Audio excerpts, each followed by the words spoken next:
Hello friends, मैं हिमांशु नंदवानी आ गया हूँ आपके लिए एक और वीडियो लेकर बैंकिंग सीरीज में। आज का जो टॉपिक है वो है reserve bank of India versus commercial banks. कहने का मतलब क्या फ़र्क होता है आरबीआई के बीच में और बाकी सारे कमर्शियल बैंक्स के बीच में, ये हम लोग समझेंगे आज के वीडियो में। लेमन टर्म्स में समझाऊँ तो आरबीआई सिर्फ एक ही है इंडिया में और कमर्शियल बैंक्स दुनिया भर के हैं। दूसरा, आरबीआई जो है वो पॉलिसी बनाता है और कमर्शियल बैंक जो है जो पॉलिसी आरबीआई बनाता है उसको इम्प्लीमेंट करता है, उसको फॉलो करता है। क्लियर है? आरबीआई जो है उसकी ब्रांचेस नहीं होती, कमर्शियल बैंक्स की दुनिया भर की ब्रांचेस होती है। आरबीआई में मैं और आप जाके अकाउंट नहीं खुलवा सकते, कमर्शियल बैंक्स में जाके हम लोग अकाउंट खुलवा सकते हैं। कहने का मतलब हम लोग डायरेक्टली कमर्शियल बैंक्स का डील कर सकते हैं, आरबीआई के साथ नहीं कर सकते। ऐसे बहुत सारे डिफरेंसेस होते हैं आरबीआई और कमर्शियल बैंक्स के बीच में, जो अभी हम लोग समझेंगे। सबसे पहला डिफरेंस मैंने आपको बताया ही था, वही सबसे पहले कमर्शियल बैंक का मेन मकसद क्या होता है। कमर्शियल बैंक का मेन मकसद होता है प्रॉफिट को मैक्सिमाइज करना, मतलब उनका मेन गोल होता है प्रॉफिट कमाना। कमर्शियल बैंक्स भी कंपनियां ही होती है, उसके शेयर्स भी होते हैं। आपने देखा होगा कि एचडीएफसी का शेयर है, फिर एसबीआई का शेयर है। तो कहने का मतलब उनका मेन मकसद होता है प्रॉफिट मैक्सिमाइजेशन करना, प्रॉफिट एनहांस करना। लेकिन आरबीआई का मेन मकसद ये नहीं होता। आरबीआई का मेन मकसद होता है इकोनॉमिक डेवलपमेंट करना, पॉलिसीज बनाना जो बाकी सारे बैंक्स गवर्न करेंगे या फॉलो करेंगे। कहने का मतलब गवर्नमेंट को हेल्प करना, ये सारे मकसद होते हैं किसके, आरबीआई के। तो वो लिखा है आरबीआई का मेन ऑब्जेक्टिव होता है इकोनॉमिक डेवलपमेंट विद स्टेबिलिटी। पहला पॉइंट क्लियर। दूसरा, कमर्शियल बैंक जो होती है वो पब्लिक से इन्वॉल्व होती है। मैंने अभी आपको बताया कमर्शियल बैंक डायरेक्टली इन्वॉल्व रहती है पब्लिक से। कहने का मतलब मेरे को या आपको अकाउंट खुलवाना है बैंक में, तो मैं आरबीआई के पास नहीं जा सकता, मैं किसके पास जाऊंगा, एसबीआई के पास या आईसीआईसीआई के पास या आईडीबीआई के पास, बैंक ऑफ बड़ौदा के पास, इनके पास जा सकता हूँ। लेकिन मैं डायरेक्टली आरबीआई में बैंक अकाउंट नहीं खुलवा सकता। तो वो लिखा हुआ है कि कमर्शियल बैंक जो होती है वो पब्लिक से इन्वॉल्व रहती है, लेकिन आरबीआई डायरेक्टली पब्लिक के साथ इन्वॉल्व नहीं होती है।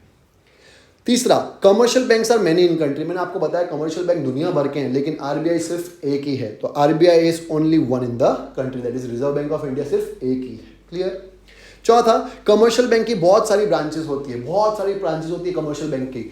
आपने को पता है एसबीआई की तो वर्ल्ड में सबसे ज्यादा ब्रांचेस हैं, ऐसा सेकंड नंबर का बैंक है कि वर्ल्ड में सबसे ज्यादा बैंक ब्रांचेस हो। तो इतनी सारी ब्रांचेस होती है हर एक कमर्शियल बैंक की, लेकिन आरबीआई की ब्रांचेस होती नहीं है। हाँ, आरबीआई के ऑफिसेज होते हैं अलग अलग सिटीज में, लेकिन ब्रांचेस नहीं होती। तो वो लिखा है a commercial bank has many branches spread throughout the country and even abroad. RBI does not have branches though it has few offices important metropolitan cities, जैसे दिल्ली है, कलकत्ता है, चेन्नई है, अहमदाबाद है। तो कुछ सिटीज में उसकी ऑफिसेज जरूर है, लेकिन उसकी कोई ब्रांचेस नहीं होती है। कमर्शियल बैंक जो है पब्लिक से सेविंग इकट्ठा करता है, मैंने आपको बताया। तो वो लिखा है commercial bank can collect saving from the public, public से सेविंग ले सकता है, अकाउंट खुल सकता है उन लोगों का। लेकिन आरबीआई को पब्लिक से डायरेक्टली डील करने की अनुमति नहीं होती। तो RBI is not allowed to accept deposits from the public. एकदम इजी। छठा, सेंट्रल बैंक सुपरवाइज करता है, कंट्रोल करता है activities of commercial bank. RBI जो होता है वो बाकी सारे ब्रांच बैंक्स होते हैं कमर्शियल बैंक, उनकी एक्टिविटीज को कंट्रोल करता है। और कमर्शियल बैंक क्या करते हैं, वो रिपोर्टिंग करते हैं किसको, आरबीआई को। कहने का मतलब आरबीआई पापा बैंक है जो सबके ऊपर नजर रखता है, सबसे रिपोर्ट्स मांगता है, और बाकी सारे बैंक जो है वो आरबीआई को रिपोर्ट करते हैं। क्लियर है।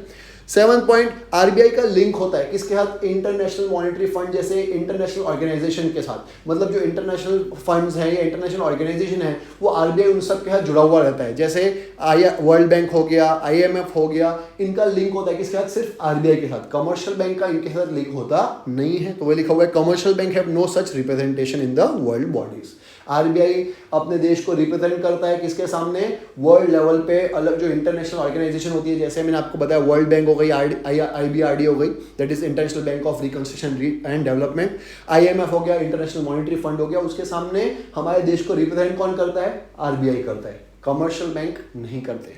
और लास्ट पॉइंट, आरबीआई जो है वो गवर्नमेंट का भी बैंकर है, गवर्नमेंट को भी एडवाइजरी सर्विसेज देता है। मतलब हमने पिछले वीडियो में समझा था कि गवर्नमेंट का भी बैंकर कौन होता है, आरबीआई। सिंपल है। तो गवर्नमेंट को कंसल्टेंसी देने का काम भी कौन करता है, आरबीआई देता है। गवर्नमेंट को एडवाइस देने का काम कौन करता है, आरबीआई करता है। लेकिन कमर्शियल बैंक ये सब काम करते नहीं है, एडवाइजरी रोल देता नहीं है। सिंपल है। बहुत ही छोटा सा वीडियो था, मुझे उम्मीद है आपको समझ में आया होगा आरबीआई और कमर्शियल बैंक्स के बीच में डिफरेंस क्या होता है। अगर आपको लगता है मेरा वीडियो हेल्पफुल है तो अपने फ्रेंड्स को जरूर शेयर करिएगा, ताकि उनको भी समझ में आए आरबीआई और बाकी सारे कमर्शियल बैंक के बीच में डिफरेंस क्या है, वो भी एग्जाम में लिख सके। मिलते हैं नेक्स्ट वीडियो में एक नए टॉपिक के साथ।